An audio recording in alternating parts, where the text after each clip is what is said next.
মিসির আলি লোকটির ধৈর্য প্রায় সীমাহীন। হাসপাতাল থেকে ছাড়া পেয়েই তিনি দ্বিতীয় দফায় রানুদের গ্রামের বাড়ি গিয়ে উপস্থিত হলেন। তার সঙ্গে প্রত্নতত্ত্ব বিভাগের এক ভদ্রলোক জয়নাল সাহেব।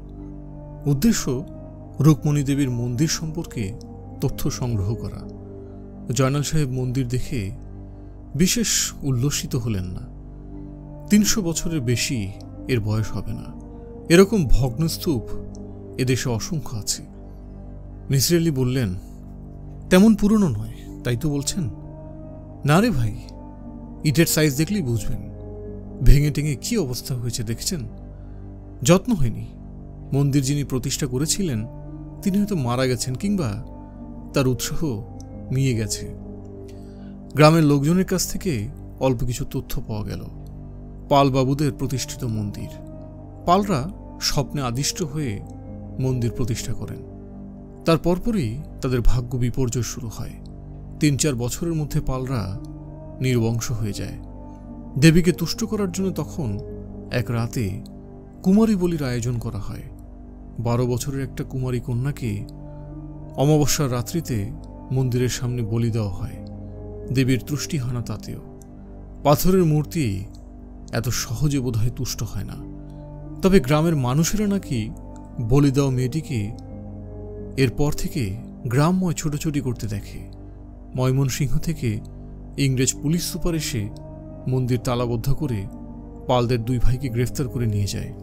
পালরা অত্যন্ত ক্ষমতাবান ছিল, কাজেই ছাড়া পেয়ে একসময় আবার গ্রামে ফিরে আসে, কিন্তু মন্দির তালাবদ্ধই পড়ে থাকে। ইতিহাস এইটুকুই। মন্দিরে প্রতিষ্ঠিত মূর্তি সম্পর্কে বিশেষ কিছু জানা গেল না। 2-1 ঘর নিম্নবর্ণের হিন্দু যারা ছিল তারা বিশেষ কিছু বলতে পারে না। হরিশ মণ্ডল বলল, বাবু, আমরা কেউই ওইদিকে যাই না। ওই মন্দিরে গেলে নির্বংশ হতে হয়। কে যাবে বলেন? আপনি তো শিক্ষিত লোক, এইসব বিশ্বাস করেন? করি না, কিন্তু যাইও না। মূর্তিটা আপনি দেখেছেন? আমি দেখিনি, তবে আমার জ্যাঠা দেখেছে। তিনি কি নির্বংশ হয়েছেন? না, তার 3 ছেলে। এক ছেলে নান্দিনা হাই স্কুলে হেডমাস্টার। মূর্তিটা কেমন ছিল বলতে পারেন? শ্বেত পাথরের মূর্তি, কৃষ্ণনগরের কারিগরের তৈরি। একটা হাত ভাঙা ছিল। মূর্তি নাকি হঠাৎ উধাও হয়েছে। কেউ চুরি টুরি করে বিক্রি করে ফেলেছে। গ্রামে চোরের তো অভাব নেই। এরকম একটা মূর্তিতে 1000 খানিক টাকা হেসে খেলে আসবে। সাহেবরা নগদ দাম দিয়ে কিনবে। আচ্ছা, একটা বাচ্চা মেয়েকে যে বলি দেওয়া হয়েছিল সে নাকি অমাবস্যার রাতে ঘুরে বেড়ায়। সবাই তো বলে, চিৎকার করে কাঁদে। আমি শুনি নেই, অনেকে শুনেছে। অমাবস্যার জন্যে মিসির আলিকে 3 দিন অপেক্ষা করতে হলো। তিনি অমাবস্যার রাত্রে একটা 5 ব্যাটারির টর্চ আর একটা মোটা বাঁশের লাঠি নিয়ে মন্দিরের চাতালে বসে রইলেন। তিনি কিছুই শুনলেন না। শেয়ালের ডাক শোনা গেল অবশ্য। শেষ রাত্রের দিকে প্রচণ্ড বাতাস বইতে লাগল। বাতাসে শীষ দেবার মতো শব্দ হলো। সেই সব নিতান্তই লৌকিক শব্দ, অন্য জগতের কিছু নয়। রাত শেষ হবার আগে আগে বর্ষণ শুরু হলো। ছাতা নিয়ে যাননি। মন্দিরের ছাদ ভাঙা, আশ্রয় নেবার জায়গা নেই। মিসির আলি কাক ভেজা হয়ে গেলেন। ঢাকায় ফিরলেন প্রচণ্ড জ্বর নিয়ে। ডাক্তার পরীক্ষা করে শুকনো মুখে বললেন, মনে হচ্ছে নিউমোনিয়া। একটা লাংস এফেক্টেড, ভোগাবে। মিসির আলিকে সত্যি সত্যি ভোগালো। তিনি দীর্ঘদিন শয্যাশায়ী হয়ে রইলেন। বইপাড়াতেও এই সময় লোকজন তেমন থাকে না। আজ যেন আরো নির্জন। নীলু একা একা কিছুক্ষণ হাঁটল। তার তবু ঘাম হচ্ছে। বারবার সবুজ রুমালটি বের করতে হচ্ছে। 4:10 বাজে। চিঠিতে লিখেছে সে 4টার মধ্যেই আসবে, কিন্তু আশেপাশে কাউকে দেখা যাচ্ছে না। নীলু অবশ্য কারোর মুখের দিকে তাকাতেও পারছে না। কাউকে তাকাতে দেখলেই বুকের মধ্যে ধক করে উঠছে। নীলু একটা বইয়ের দোকানে ঢুকে পড়ল। গল্পের বই তার তেমন ভালো লাগে না। ভালো লাগে বিলুর। বিলুর জন্যে একটা কিছু কিনলেই হয়, কিন্তু কি কিনবে? সবই হয়তো ওর পড়া। ওই দিন শীর্ষেন্দুর কি একটা বইয়ের কথা বলছিল, নামটা মনে নেই।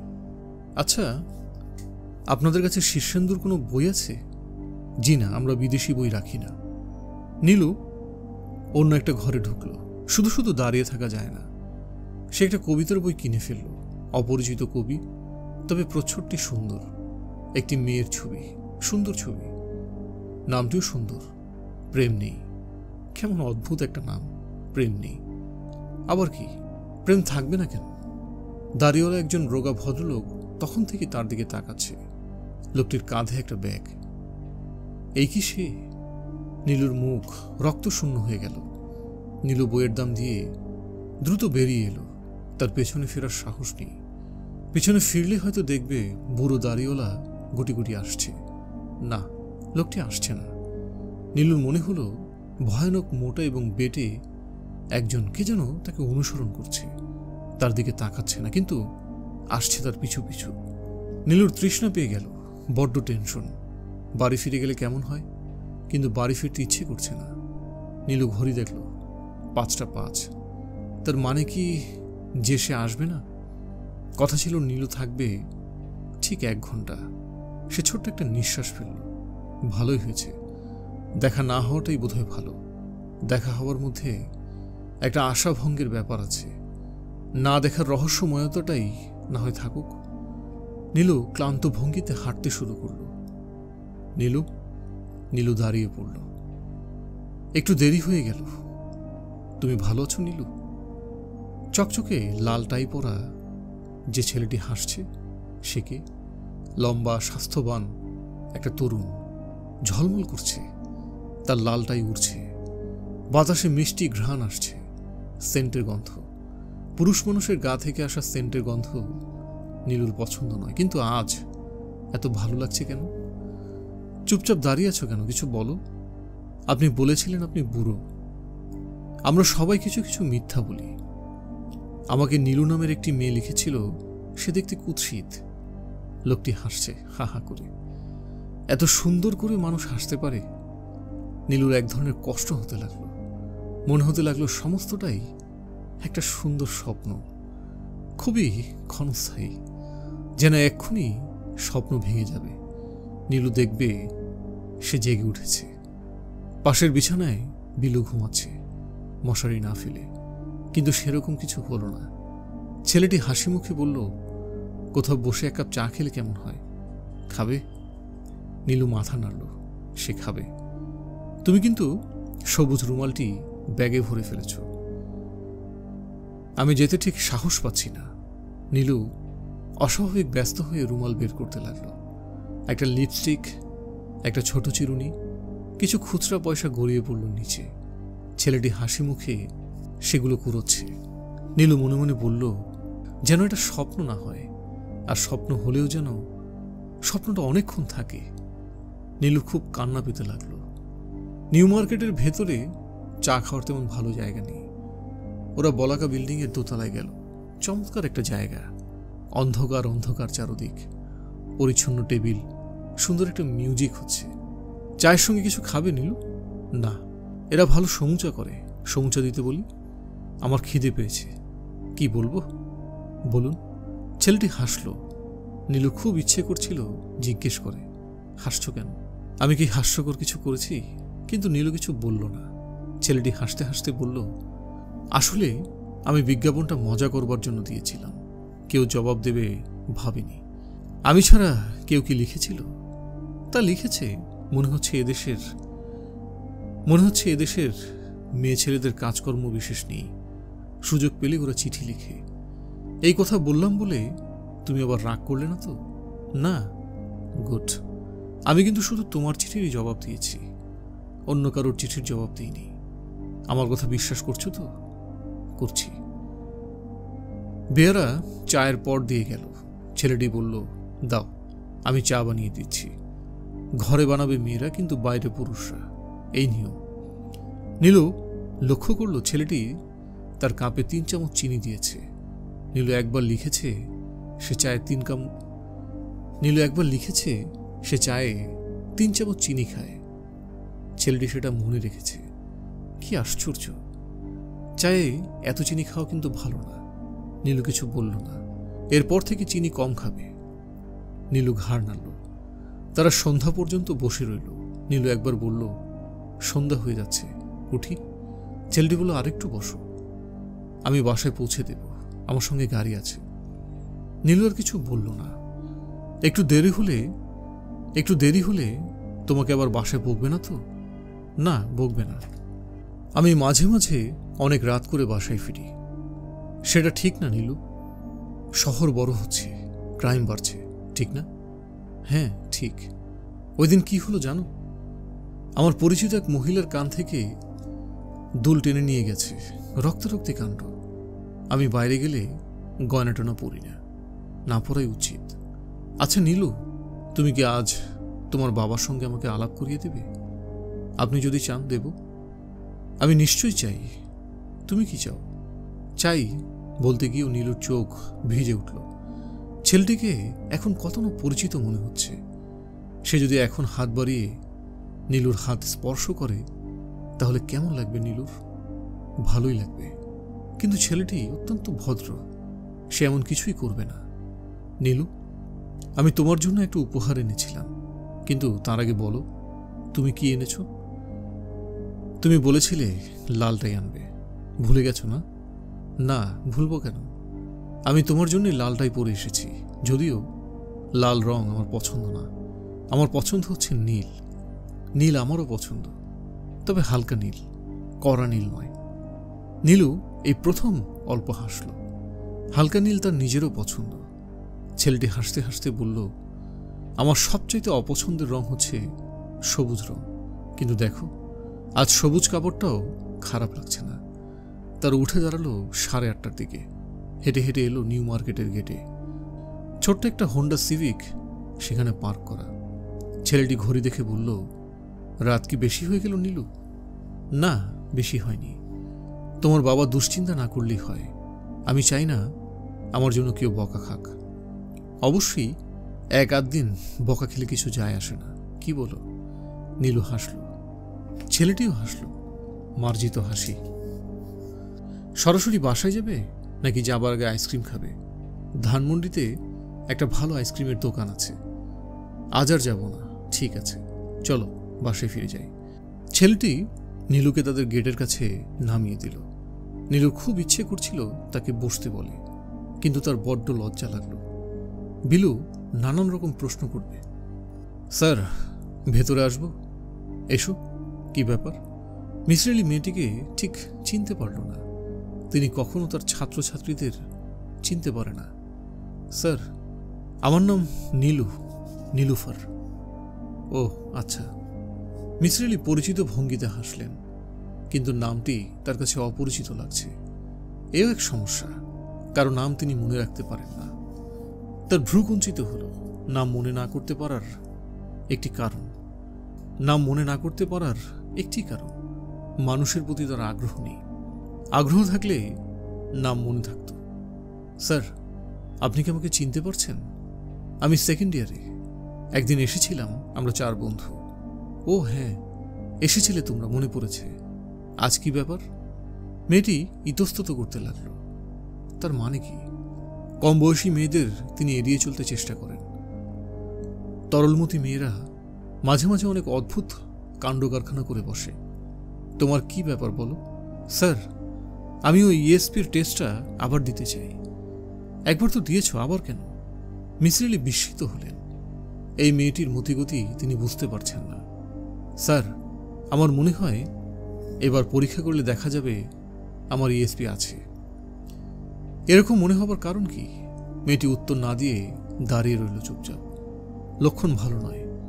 মিসরেলি গম্ভীর গলায় বললেন, এখন আমি একটু ব্যস্ত আছি, অন্য একদিন এসো।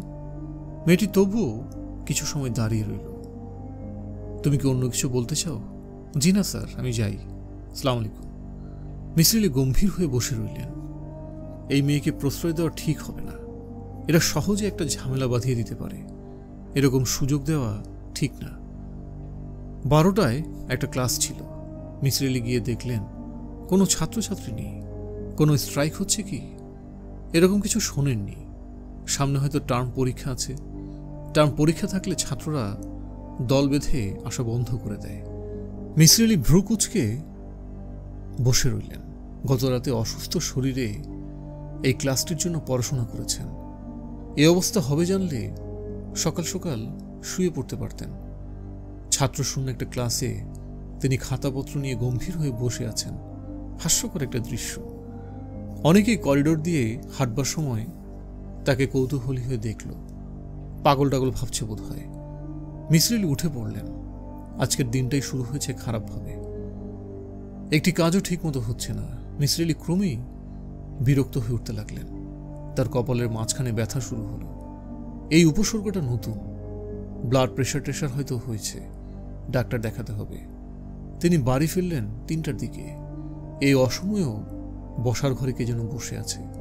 সমস্ত দিনটাই যে খারাপ যাবে এটা হচ্ছে তার প্রমাণ। গ্রামের বাড়ি থেকে পয়সা টয়সা চাইতে কেউ এসেছে নির্ঘাত। কে? জি, আমি আনিস। আনিস সাহেব, আপনি এই সময় অফিস নেই? ছুটি নিয়ে এলাম। ব্যাপার কি?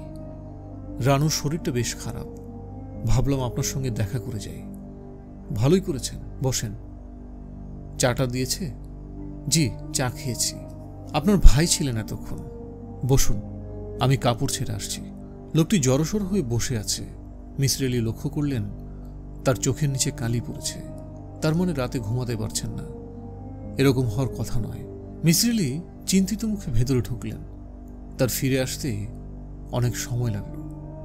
এখন বলেন, ব্যাপার কি? আনিস ইতস্তত করে বলল, ভূত প্রেত বলে কি সত্যি কিছু আছে? এই কথা জিজ্ঞেস করছেন কেন? আনিস মুখ কালো করে বলল, অনেক রকম কাণ্ড কারখানা হচ্ছে। আমি কনফিউজড হয়ে গেছি।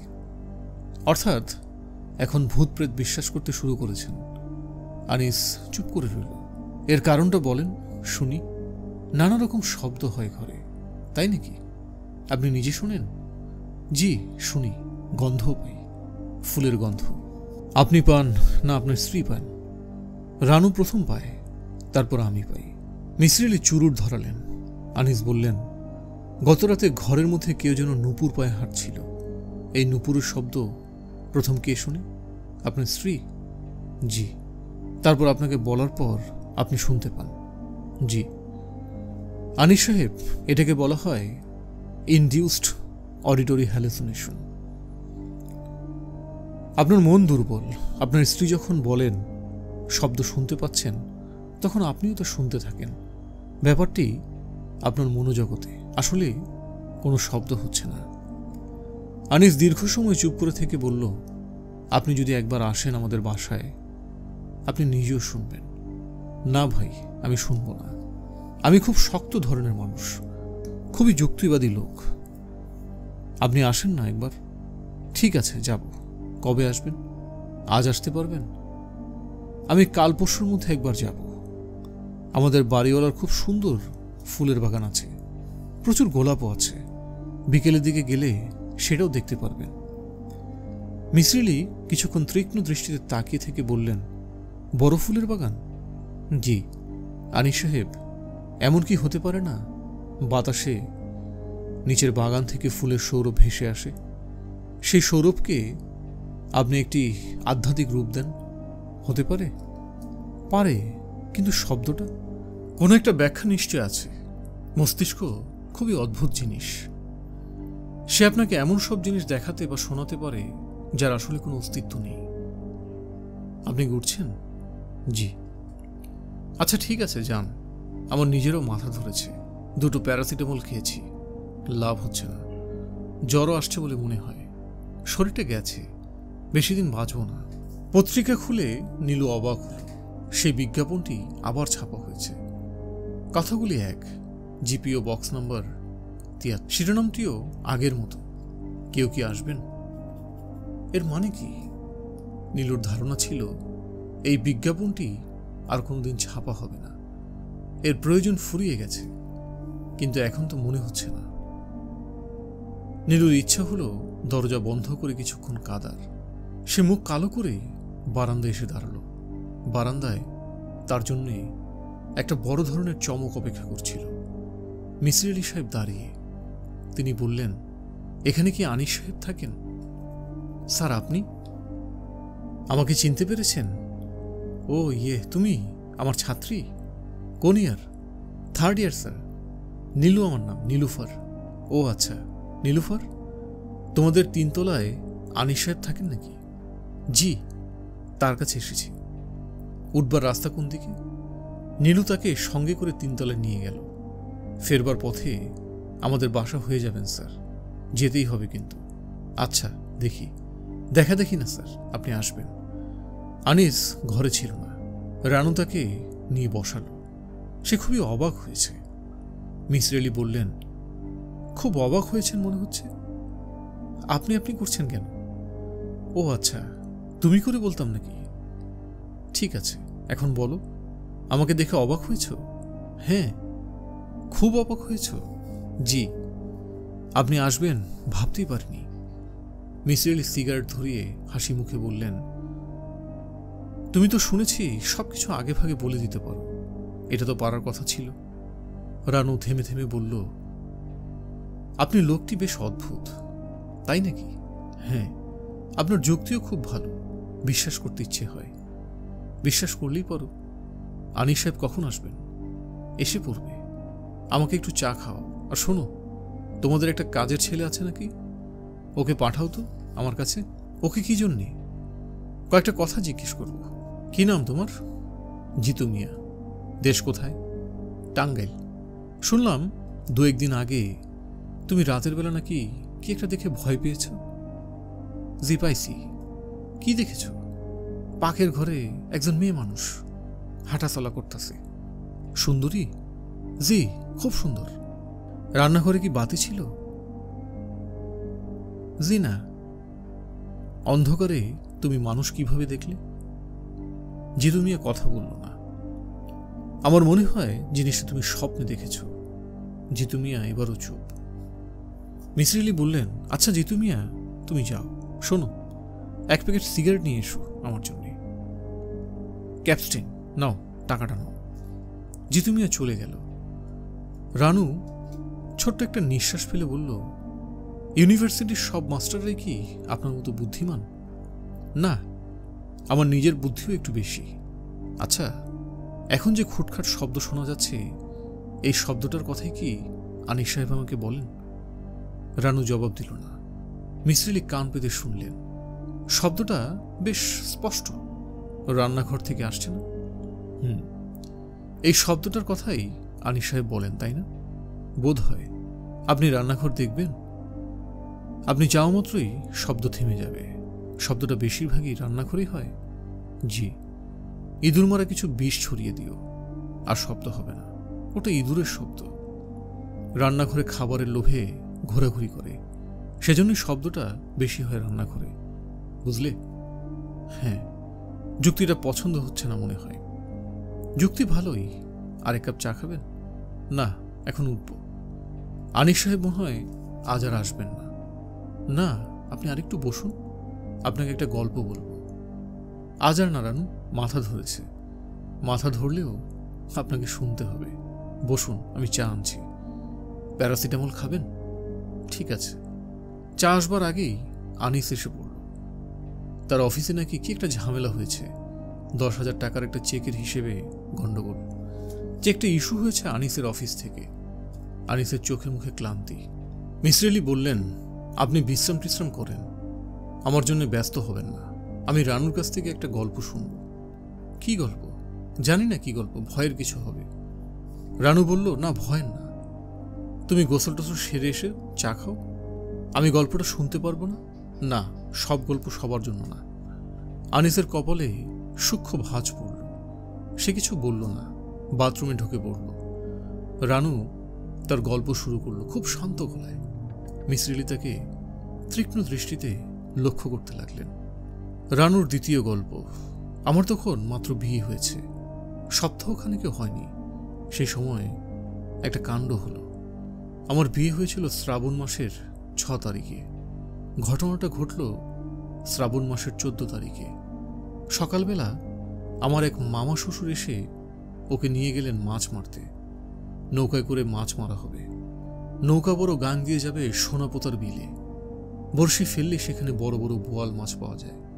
বর্ষাকালের বোয়ালের কোনো স্বাদ নেই জানেন তো, কিন্তু সোনাপোতার বোয়ালে বর্ষাকালেই নাকি সবচেয়ে বেশি তেল হয়। দুপুরের পর থেকে হঠাৎ করে খুব দিন খারাপ হলো। বিকেল থেকে বাতাস বইতে লাগলো। আমরা সবাই চিন্তিত হয়ে পড়লাম। ওরা আর ফেরে না। সন্ধ্যার পর থেকে শুরু হলো প্রচণ্ড ঝড়। বাড়িতে কান্নাকাটি শুরু হয়ে গেল। আমাদের বাড়িটা হচ্ছে কাঠের দোতলা। আমি একা একা দোতলায় উঠে গেলাম। দোতলার কোণার দিকের একটা ঘরে আজে বাজে জিনিস রাখা হয়, স্টোর রুমের মতো। কেউ সেখানে যায় না। আমি ঘরে ঢুকে দরজা বন্ধ করে কাঁদতে শুরু করলাম। তখন হঠাৎ একটা মেয়ের কথা শুনতে পেলাম। মেয়েটা খুব নিচু স্বরে বলল, সোনাপোতার বিলে ওদের নৌকা ডুবে গেছে, কিছুক্ষণ আগেই ডুবেছে। এটা শোনার পর আমি অজ্ঞান হয়ে যাই। মিসির আলি বললেন, এইটুকুই গল্প? হ্যাঁ। গল্পের কোনো বিশেষত্ব লক্ষ্য করলাম না। বিশেষত্ব হচ্ছে সেদিন সন্ধ্যায় ওদের সত্যি সত্যি নৌকাডুবি হয়েছিল। এর কোনো ব্যাখ্যা আছে আপনার কাছে? আছে। ঝড় বৃষ্টি হচ্ছিল, কাজেই তোমার মন ছিল অমঙ্গলের আশঙ্কা। অবচেতন মনে ছিল নৌকাডুবির কথা। অবচেতন মনই কথা বলেছে তোমার সঙ্গে। মানুষের মন খুব বিচিত্র, রানু। আমি উঠলাম। মিসির আলি উঠে দাঁড়ালেন। রানু তীক্ষ্ণ কণ্ঠে বলল, একতলার নীলু নামের যে মেয়েটি আপনাকে এখানে নিয়ে এসেছে, সে আপনার জন্য বারান্দায় অপেক্ষা করছে। যাবার সময় ওর সঙ্গে আপনার দেখা হবে। মিসির আলি বিস্মিত হয়ে বললেন, তাতে কি? রানু বলল, নীলু এই মুহূর্তে কি ভাবছে তা আমি বলতে পারি। ওকে জিজ্ঞেস করলে দেখবেন আমি ঠিক বলেছি। আমি অনেক কিছুই বলতে পারি। নীলু কি ভাবছে? নীলু ভাবছে একজন অত্যন্ত সুপুরুষ যুবকের কথা। সেটাই তো স্বাভাবিক। একজন অবিবাহিত যুবতী একজন সুপুরুষ যুবকের কথাই তো ভাববে। এটা বলার জন্যে কোনো অতীন্দ্রিয় ক্ষমতার দরকার হয় না, রানু। মিসির আলি নেমে এলেন। নীলু সত্যি সত্যি বারান্দায় দাঁড়িয়েছিল। সে খুব অনুরোধ করল যাতে স্যার এক কাপ চা খেয়ে যান, কিন্তু মিসির আলি বসলেন না। তার প্রচণ্ড মাথা ধরেছে। প্যারাসিটামল কাজ করছে না। সারা জীবন তিনি এত ঔষধ খেয়েছেন যে ঔষধ তার উপর আর কাজ করে না। নীলুর বাবা বারান্দায় বসেছিলেন। নীলুকে বেরোতে দেখে তিনি ডাকলেন, নীলু, কোথায় যাচ্ছ মা? একটু বাইরে যাচ্ছি। কিন্তু এইটুকু বলতেই নীলুর গলা কেঁপে উঠল, গাল লাল হল। তিনি তা লক্ষ্য করলেন। বিস্মিত গলায় বললেন, বাইরে কোথায়? নীলু জবাব দিল না। কখন ফিরবে মা? 8টা বাজার আগেই ফিরব। গাড়ি নিয়ে যাও। গাড়ি লাগবে না। তোমার কিছু লাগবে বাবা? চা বানিয়ে দিয়ে যাব? না, চা লাগবে না। একটু সকাল সকাল ফিরিস মা, শরীরটা ভালো না। সকাল সকালই ফিরব। বিকেলের আলো নরম হয়ে এসেছে। সবকিছু দেখতে অন্যরকম লাগলো নীলুর চোখে।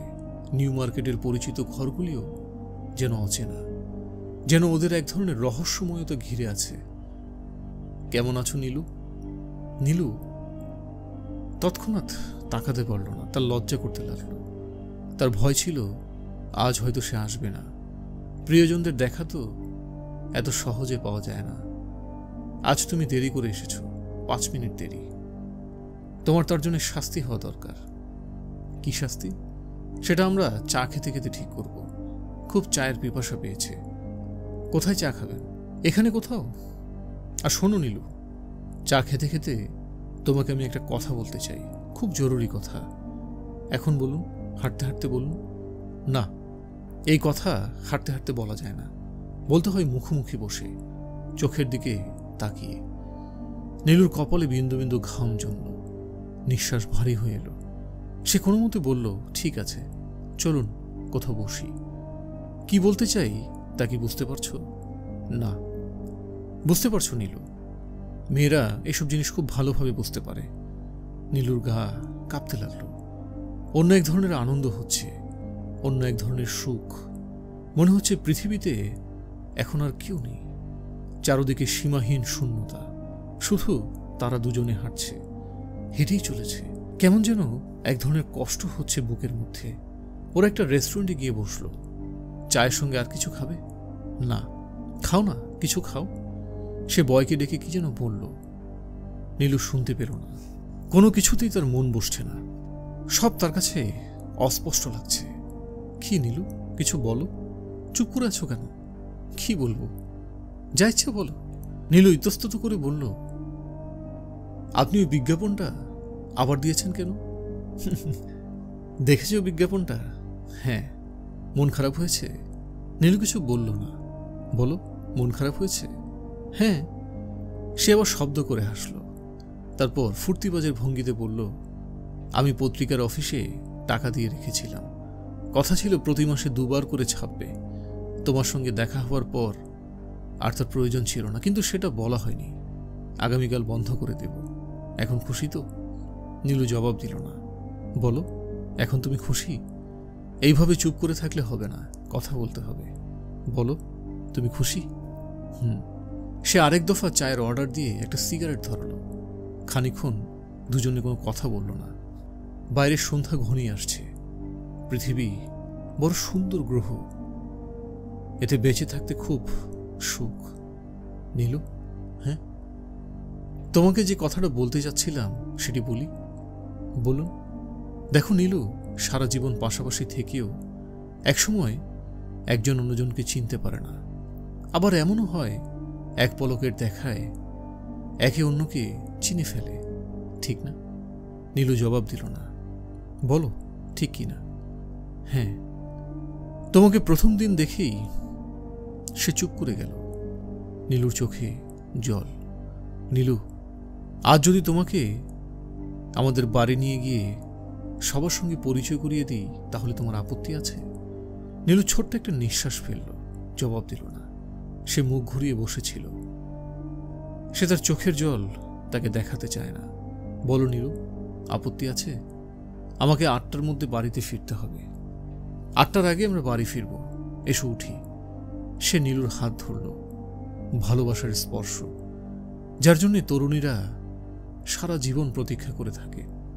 রানু আজ অসময়ে ঘুমিয়ে পড়েছিল। ঘুম যখন ভাঙল তখন দিন প্রায় শেষ। আকাশ লালচে হতে শুরু করেছে। সে বারান্দায় এসে দাঁড়ালো। নিচের বারান্দায় বিলু হাঁটছে একা একা। রানু কেমন জানি অস্বস্তি বোধ করতে লাগল, যেন কোথাও কিছু একটা অস্বাভাবিকতা আছে, সে ধরতে পারছে না। নিচে থেকে বিলু ডাকল, রানু ভাবি, চা খেলে নেমে এসো, চা হচ্ছে। চা খাবো না? আসো না বাবা, ইন্টারেস্টিং একটা ব্যাপার বলবো, কুইক। রানু নেমে এলো। তার মাথায় সূক্ষ্ম একটা যন্ত্রণা হচ্ছে, কিছুই ভালো লাগছে না, বমি বমি ভাব হচ্ছে। বারান্দায় নীলুর বাবাও ছিলেন। ওপর থেকে তাকে দেখা যায়নি। তিনি নরম স্বরে বললেন, এখন তুমি কেমন আছো মা? জি ভালো। আমি আনিস সাহেবকে বলেছি বড় একজন ডাক্তার দেখাতে। পিজির একজন প্রফেসর আছেন, আমার আত্মীয়। তাকে আমি বলে দেখতে পারি। তুমি আলাপ করো আনিসের সাথে। কেমন? জি করব। বিলু বলল, বাবা ঘরে গিয়ে তুমি চা খাও, তোমার ঠান্ডা লেগে যাবে, আমরা দুজন বাগানে বসি। ভদ্রলোক চলে গেলেন সঙ্গে সঙ্গে। রানু বলল, নীলু কোথায়? ওর এক বন্ধুর বাড়ি গেছে। বন্ধুর বাড়ি যাওয়া এমন কোনো ব্যাপার নয়, তবু কেন জানি রানুর বুকে ধক করে একটা ধাক্কা লাগলো। ভোতা এক ধরনের যন্ত্রণা হতে লাগলো তার বুকে। বিলু বলল, রানু ভাবি, তোমাকে একটা গোপন কথা বলি, টপ সিক্রেট, কাউকে বলতে পারবে না। না, বলবো না, ইভেন নীলু আপাকেও না, কারণ কথাটা তাকে নিয়ে। ঠিক আছে, কাউকে বলবো না। নীলু আপা ডুবে ডুবে জল খাচ্ছে। আজকে সকালে টের পেয়েছি। তাই নাকি? হ্যাঁ, নীলু আপার ট্রাঙ্ক ঘাটতে গিয়ে আবিষ্কার করেছি। জনৈক ভদ্রলোক দারুণ সব রোমান্টিক চিঠি লিখেছে নীলু আপাকে, খুব লতকালতকি। বিলু হাসল। রানু কিছু বলল না। তার মাথার যন্ত্রণাটা ক্রমেই বাড়ছে। 2-1টা চিঠি পড়ে দেখতে চাও? না না, অন্যের চিঠি। পড়ো না, কেউ তো জানতে পারবে না। আমরা ব্যাপারটা টপ সিক্রেট রাখবো, তাহলেই তো হলো। না বিলু, আমি চিঠি পড়বো না বললে তো হবে না, পড়তেই হবে। দাঁড়াও, আমি নিয়ে আসছি। যে আলো আছে তাতে দিব্যি পড়তে পারবে। বিলু ঘর থেকে চিঠি নিয়ে এলো। রানু চিঠিটি হাতে নিয়ে স্তম্ভিত হয়ে দাঁড়িয়ে রইল। বিলু অবাক হয়ে বলল, কি হয়েছে? না, কিছু হয়নি। এরকম করছো কেন? মাথা ধরেছে, বড্ড মাথা ধরেছে আমার। প্যারাসিটামল এনে দেব? তুমি চিঠিটা পড়ে আমাকে বলো, ভদ্রলোক সম্পর্কে তোমার কি ধারণা? রানু চিঠি পড়ল। বিলু বলল, বলো, তোমার কি মনে হয়? রানু কিছুই বলল না, এক হাতে মাথার চুল টেনে ধরল। তোমার কি হয়েছে?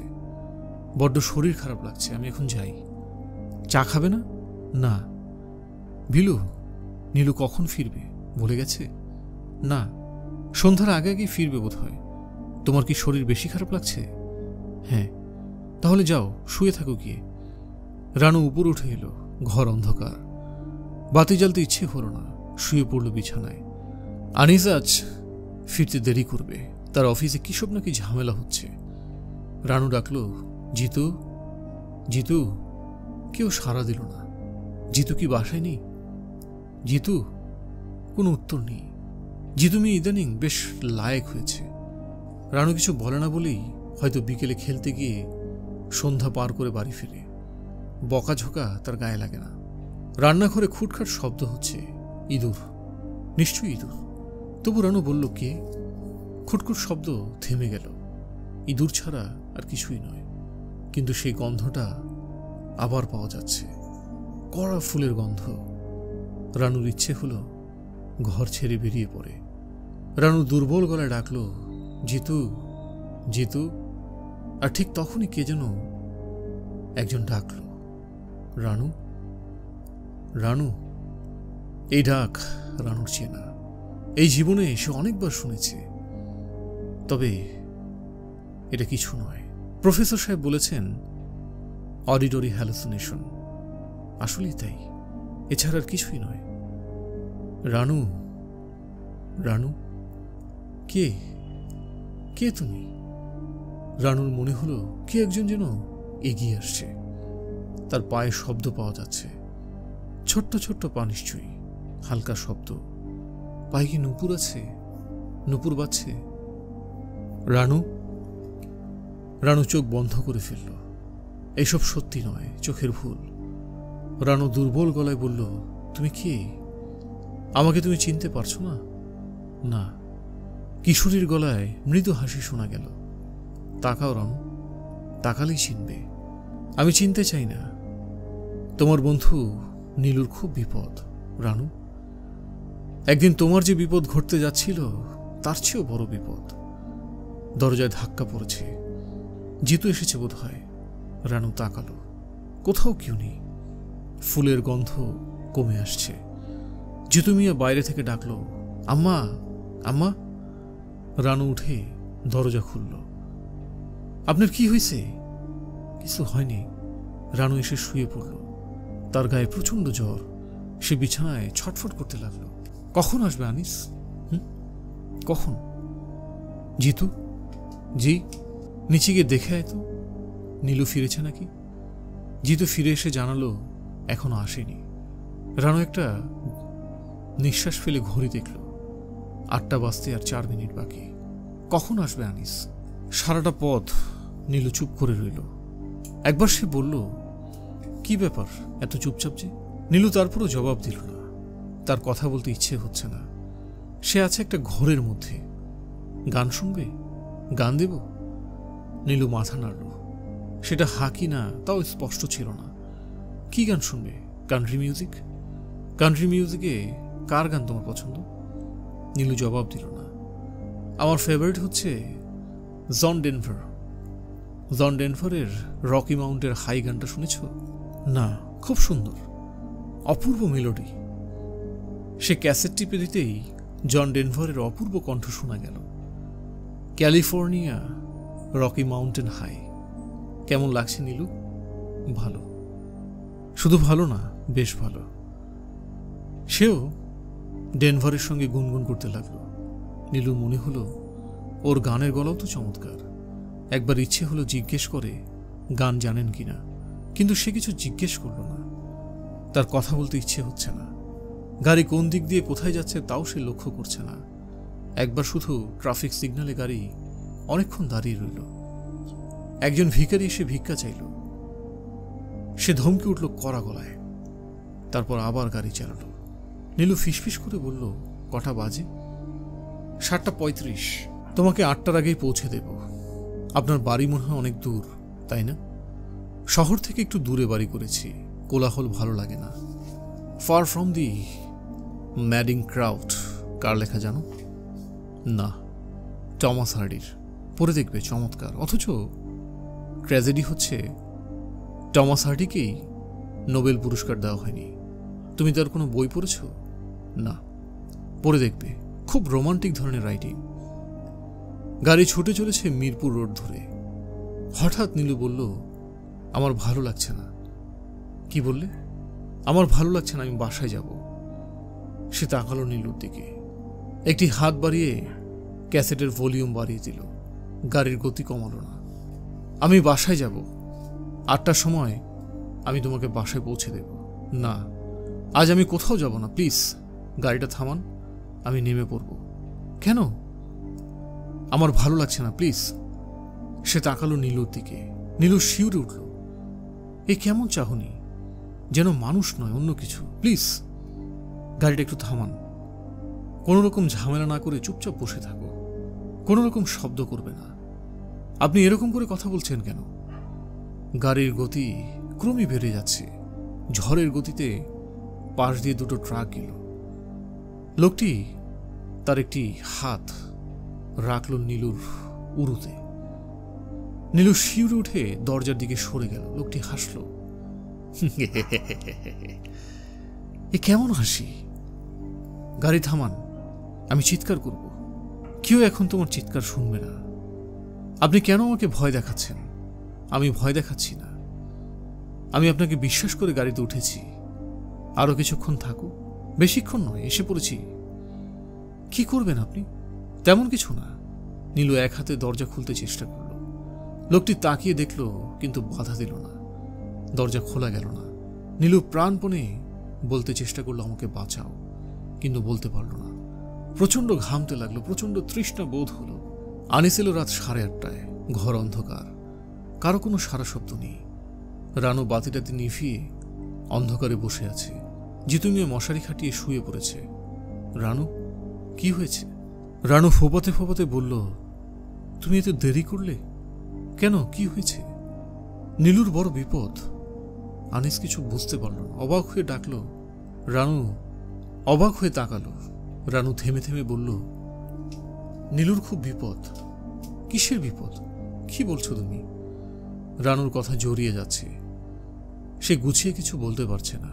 রানু, তুমি শান্ত হয়ে বসো, তারপর ধীরে সুস্থে বলো কি ব্যাপার, কি হয়েছে নীলুর? ও একজন খারাপ লোকের পাল্লায় পড়েছে। লোকটা ওকে মেরে ফেলবে। রানু ফোপাতে লাগলো। আনিস কিছুই বুঝতে পারল না। নীলুর বাবার সঙ্গে কিছুক্ষণ আগেই তার কথা হয়েছে। ভদ্রলোক জিজ্ঞেস করেছে, কি এত দেরি যে? যার মেয়ের এত বড় বিপদ, সে এরকম স্বাভাবিক থাকবে কি করে? আনিস বলল, ওরা তো কিছু বলল না। ওরা কিছু জানে না, আমি জানি, বিশ্বাস করো, আমি জানি। আমাকে কি করতে হবে বলো? আমি বুঝতে পারছি না, আমি কিছু বুঝতে পারছি না। জিনিসটা কি তুমি স্বপ্নে দেখেছ? না, কিন্তু আমি দেখেছি। কি দেখেছ? আমি সেটা তোমাকে বলতে পারবো না। তুমি যদি চাও আমি নিচে গিয়ে ওদের বলতে পারি, কিন্তু ওরা বিশ্বাস করবেন না। রানু চোখ বড় বড় করে তাকিয়ে রইল। ওর শরীর অল্প অল্প করে কাঁপছে। আনিস বলল, নাকি মিসির সাহেবের কাছে যাবে? উনি কোনো একটা যুক্তি দিতে পারবেন, যাবে? রানু কাঁপা গলায় বলল, তুমি নিজে কি আমার কথা বিশ্বাস করছো? হ্যাঁ, করছি। একতলার বারান্দায় বিলু বসেছিল। ওদের নামতে দেখি বিলু বলল, ভাবি, নীলু আপা এখনো ফিরছে না, বাবা খুব দুশ্চিন্তা করছেন। রানু কিছু বলল না। তোমরা কোথায় যাচ্ছ ভাবি? রানু তারও কোনো জবাব দিল না। রিকশায় উঠে সে বলল, আমাকে ধরে রাখো, খুব ভালো লাগছে। আনিস তার কোমর জড়িয়ে ধরে বসে রইল। রানুর গা শীতল। রানু খুব ঘামছে, জ্বর নেমে গেছে। রানু চোখ বড় বড় করে বলল, আপনি আমার কথা বিশ্বাস করবেন না, তাই না? মিসির আলি চুপ করে রইলেন। আগে আপনি বলুন, আপনি কি আমার কথা বিশ্বাস করছেন? বিশ্বাসও করছি না, আবার অবিশ্বাসও করছি না। তুমি নিজে যা সত্যি বলে মনে করছো তাই বলছো। তবে আমি এত সহজে কোনো কিছু বিশ্বাস করি না। কিন্তু যদি সত্যি হয় তখন? মিসির আলি সিগারেট ধরিয়ে কাশতে লাগলেন। বলুন, যদি আমার কথা সত্যি হয়, যদি মেয়েটা মারা যায়? মিসির আলি শান্ত স্বরে বললেন, ঠিক এই মুহূর্তে কি করা যায় তা তো বুঝতে পারছি না। মেয়েটি কোথায় আছে তা তো তুমি জানো না, নাকি জানো? না, জানি না। লোকটির নাম ধামও জানো না? ছেলেটি দেখতে খুব সুন্দর, আমার এরকম মনে হচ্ছে। এই শহরে খুব কম করে হলেও 10,000 সুন্দর ছেলে আছে। আমরা কিছুই করব না? পুলিশের কাছে গিয়ে বলতে পারি একটি মেয়ে হারিয়ে গেছে এবং আশঙ্কা করা হচ্ছে দুষ্ট লোকের খপ্পরে পড়েছে। কিন্তু তাতেও একটা মুশকিল আছে, 24 ঘন্টা পার না হলে পুলিশ কাউকে মিসিং পার্সন হিসেবে গণ্য করে না। রানু আবার বলল, কিছুই করা যাবে না? মিসির আলি গম্ভীর মুখে সিগারেট টানতে লাগলেন। তিনি লক্ষ্য করলেন রানুর চোখ মুখ শক্ত হয়ে গিয়েছে, সে ঘন ঘন নিঃশ্বাস ফেলছে। রানু, তুমি যদি ওই লোকটার কোনো ঠিকানা কোনোভাবে এনে দিতে পারো তাহলে একটা চেষ্টা চালানো যেতে পারে। ঠিকানা কোথায় পাবো তা তো রানু আমি জানি না। যেভাবে খবরটা পেয়েছ সেইভাবে যদি পাও। রানু উঠে দাঁড়ালো। মিসির আলি সাহেব বললেন, যাচ্ছ নাকি? হ্যাঁ। বসে থেকে কি করব? নীলুদের সবকটি ঘরে আলো জ্বলছে।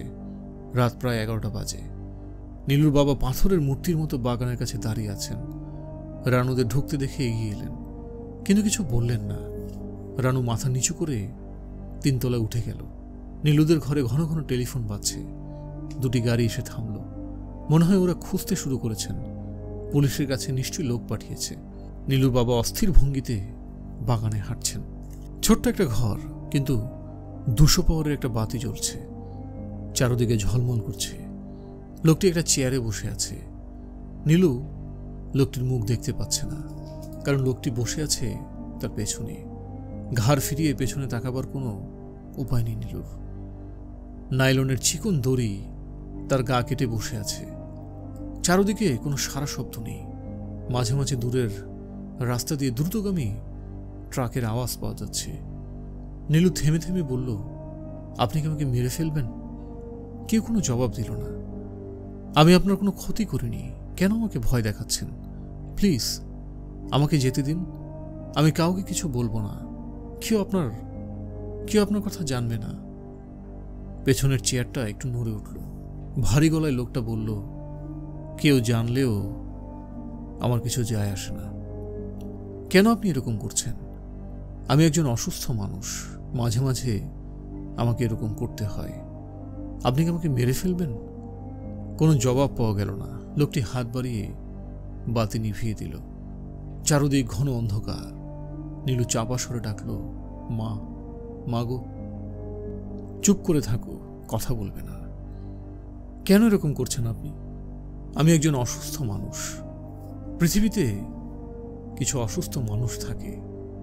আপনি কি আমার মতো আরো অনেক মেয়েকে এইভাবে ফাঁদে ফেলে এসেছেন? কোনো জবাব পাওয়া গেল না। লোকটি এগিয়ে এসে নীলুর গায়ে হাত রাখল। এই কি সেই ভালোবাসার স্পর্শ? নীলু ডাকল, মা, মাগো। চুপ করে থাকো। আপনি মানুষ না অন্য কিছু? বেশিরভাগ সময়ই আমি মানুষ থাকি, মাঝে মাঝে অন্যরকম হয়ে যাই। লোকটি শব্দ করে হাসল। কি কুৎসিত হাসি! ঘরে একটু বাতাস নেই, দম বন্ধ হয়ে আসছে। নীলু প্রাণপণে তার একটা হাত ছুটিয়ে আনতে চেষ্টা করছেন। যতই চেষ্টা করছে দড়িগুলো ততই যেন কেটে কেটে বসে যাচ্ছে। কেন কেন আপনি এরকম করছেন? বলেছি তো নীলু, অনেকবার বললাম তোমাকে আমি অসুস্থ। কি করবেন আপনি? অন্যদের যা করেছি তাই করব। কি করেছেন অন্যদের?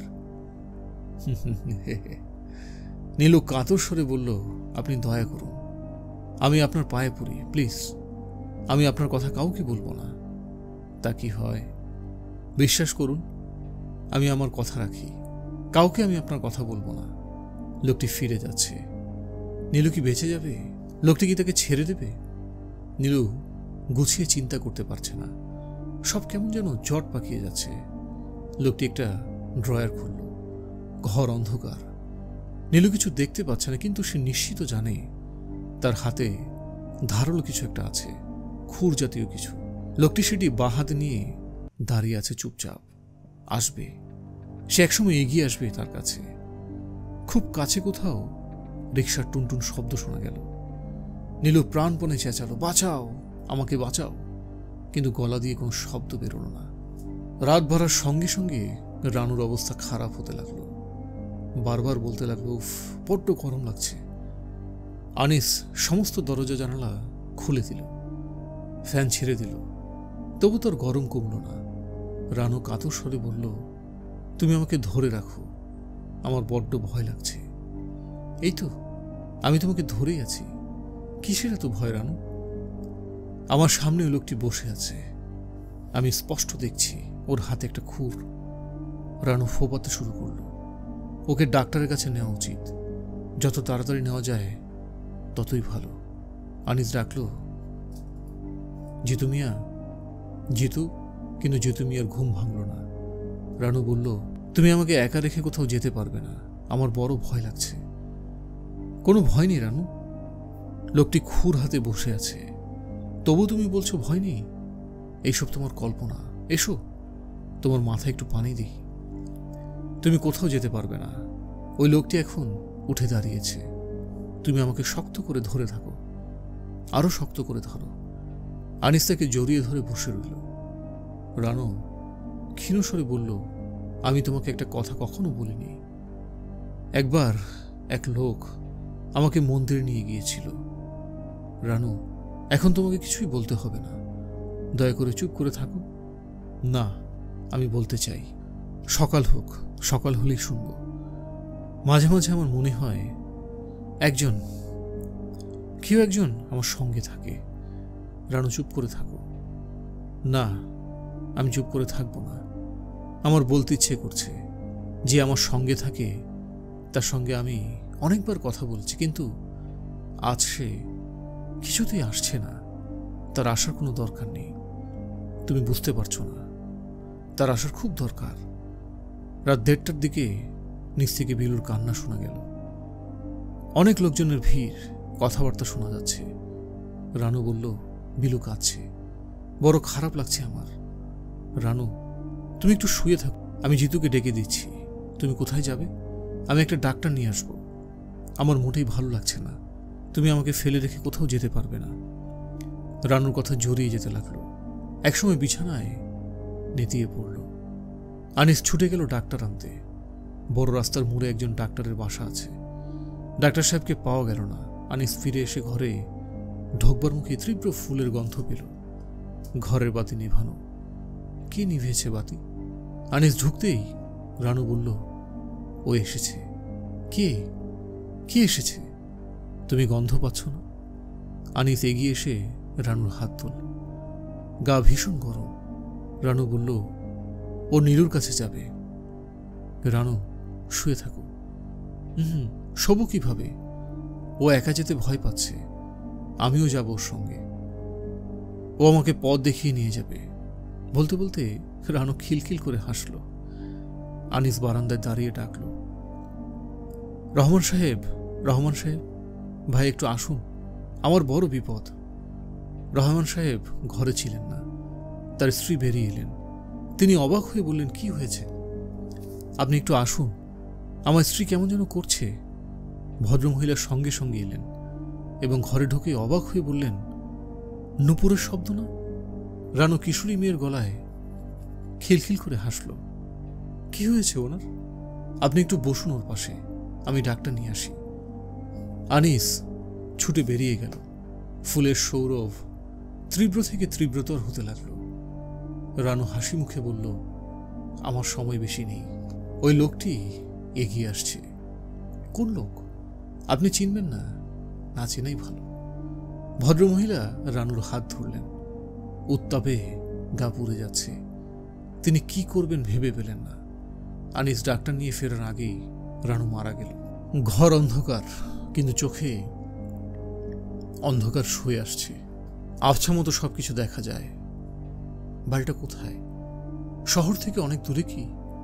কোনো শব্দ নেই। কত রাত এখন? বাড়িতে এখন ওরা কি করছে? বিলু কি ঘুমিয়েছে মশারি ফেলে? না না, আজ কেউ ঘুমায়নি। আজ সবাই ছোটাছুটি করছে, সবাই খুঁজছে নীলুকে। কিছুক্ষণের মধ্যেই হয়তো পুলিশের গাড়ির শব্দ শোনা যাবে। বাবা এসে বলবেন, কোনো ভয় নেই মামুনি। চেয়ার নড়ার শব্দ হলো। লোকটি কি উঠে দাঁড়িয়েছে? তার হাতে ওটা কি? নীলু মনে মনে বলল, বাবা, আমি একজন অসুস্থ লোকের কাছে আটকা পড়েছি, আমাকে তোমরা বাঁচাও। আমার আর মোটেও সময় নেই বাবা, তোমাদের খুব তাড়াতাড়ি করতে হবে। লোকটি এগিয়ে আসছে। পেছন থেকে সে খুব ধীর গতিতে এগিয়ে এলো সামনে। এখন নীলু আবছাভাবে লোকটির মুখ দেখতে পাচ্ছে। কি সুন্দর একটা মুখ। নীলু বিড়বিড় করে বলল, প্লিজ, দয়া করুন। লোকটি অদ্ভুত শব্দ করল। এটি কি হাসির শব্দ?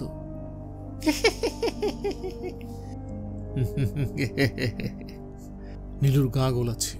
নীলু চিত হয়ে থাকা অবস্থায় মুখ ভর্তি করে বমি করল। দুঃস্বপ্ন, সমস্তটা একটা দুঃস্বপ্ন। এক্ষুনি ঘুম ভেঙে যাবে আর নীলু দেখবে বিলু বাতি জ্বালিয়ে ঘুমিয়ে পড়েছে। তার বুকের ওপর একটা গল্পের বই। এখানে যা ঘটছে তা সত্যি হতে পারে না। লোকটি তার পাশে দাঁড়িয়ে হাত বাড়াল। নীলু চাপা গলায় ডাকল, আমার গায়ে হাত দেবেন না। লোকটি হেসে উঠছে শব্দ করে। আর ঠিক তখনই নূপুরের শব্দ শোনা গেল, যেন কেউ একজন এসে ঢুকেছে এই ঘরে। লোকটি ভারী গলায় বলল, কে কে ওখানে? তার উত্তরে অল্প বয়সী একটি মেয়ে খিলখিল করে হেসে উঠল। লোকটি চেঁচালো, কে কে ওখানে? কোনো উত্তর পাওয়া গেল না। শুধু ঘরের শেষ প্রান্তের একটা জানালা খুলে ভয়ানক শীতল একটা হাওয়া ঘরে ঢুকে পড়ল।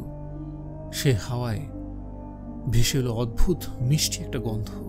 নীলুর মনে হলো এই মেয়ে যেন নূপুর পায়ে দিয়ে তার চারপাশ দিয়ে ঘুরতে শুরু করেছে। ঘুরতে ঘুরতে একবার মেয়েটি তাকে স্পর্শ করল।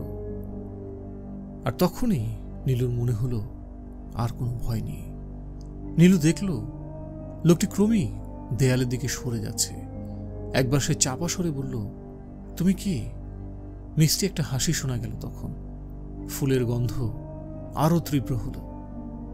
অন্য কোনো ভুবন থেকে ভেসে এলো নূপুরের ধ্বনি। লোকটি গা ঠেকিয়ে বিড়বিড় করে বলল, এসব কি হচ্ছে? কে এখানে?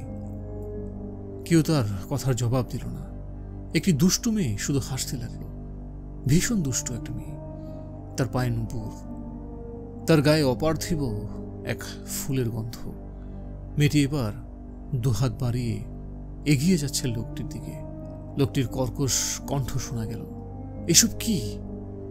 তার উত্তরে সমস্ত ঘরময় মিষ্টি খিলখিল হাসি ঝমঝম করতে লাগলো। লোকটি চাপা গলায় বলতে লাগলো, আমাকে বাঁচাও, বাঁচাও আমাকে। দুষ্টু মেয়েটি আবারও হাসলো, যেন খুব একটা মজার কথা। পরিশিষ্ট 3rd ইয়ার অনার্সের এই ক্লাসটি মিসির আলি সাহেবকে দেওয়া হয়েছে। সাইকোলজির 5th পেপার। মিসির আলি হাসি মুখে ক্লাসে ঢুকলেন। তার মাথা ঝিমঝিম করতে লাগলো। রানু বসে আছে 2nd বেঞ্চে। তার দৃষ্টি তীক্ষ্ণ হলো। তিনি মেয়েটির দিকে তাকালেন এবং তাকিয়ে রইলেন। মনে হলো মেয়েটি ঠোঁটের কোণায় হাসি লেগে আছে। মিসির আলি কাঁপা গলায় বললেন, তোমার নাম কি? মেয়েটি উঠে দাঁড়ালো, স্পষ্ট স্বরে বলল, আমার নাম নীলু, নীলুফার, রোল নাম্বার 32। আমি একটা মেয়েকে চিনতাম, তুমি দেখতে অবিকল তার মতো। নীলুফার শান্ত স্বরে বলল, আমি জানি। মিসির আলি সাহেব কপালে ঘাম মুছলেন। সমস্ত ব্যাপারটি ভুলে যাবার প্রাণপণ চেষ্টা করতে থাকলেন। আমি তোমাদের পড়াবো 5th পেপার। খুব ইন্টারেস্টিং একটা টপিক। রানুর মতো দেখতে মেয়েটি তাকিয়ে আছে তার দিকে। মেয়েটির মুখে মৃদু হাসি। হুমায়ুন আহমেদের দেবীর 2য় খণ্ড হচ্ছে নিশিথিনী। খুব শীঘ্রই আমরা নিশিথিনী উপন্যাসটিও আপনাদের সামনে পরিবেশন করব। ধন্যবাদ। কুপির আলো এবং আলো ছায়াতে তো গল্প উপন্যাস শোনাবই, তবে ভূত নেশনে সরাসরি আপনাদের সাথে থাকব। আশা করি সাবস্ক্রাইব করে পাশে থাকবেন এবং ফেসবুক পেজেও যুক্ত হবেন। স্ক্রিনে দেওয়া মেইল অ্যাড্রেসে কিংবা ফেসবুক পেজে কথা হবে। আপনাদের পাঠানো মেইল আপনাদের পড়ে শোনাবো। আপনাদের সাথে ঘটা কিংবা আপনাদের কাছের মানুষদের সাথে ঘটা কোনো ভয়াবহ অভিজ্ঞতা বা অদ্ভুত কোনো স্বপ্ন আপনাদের সাথে শেয়ার করব। আপনারা আপনাদের নিজেদের এবং আত্মীয়দের সাথে ঘটে যাওয়া কোনো দুর্ঘটনা বা দুঃখ স্মৃতি কিংবা রহস্যময় কোনো স্মৃতি আমাদের সাথে শেয়ার করতে পারেন। অবশ্যই আপনারা মেইল করবেন এবং আমাদের সাথে যুক্ত থাকবেন। আপনার মতামত দিয়ে আরও কিভাবে আমরা ভূত নেশনের এপিসোডগুলোকে ভালো করতে পারি সে সম্পর্কে মতামত জানাবেন। ধন্যবাদ।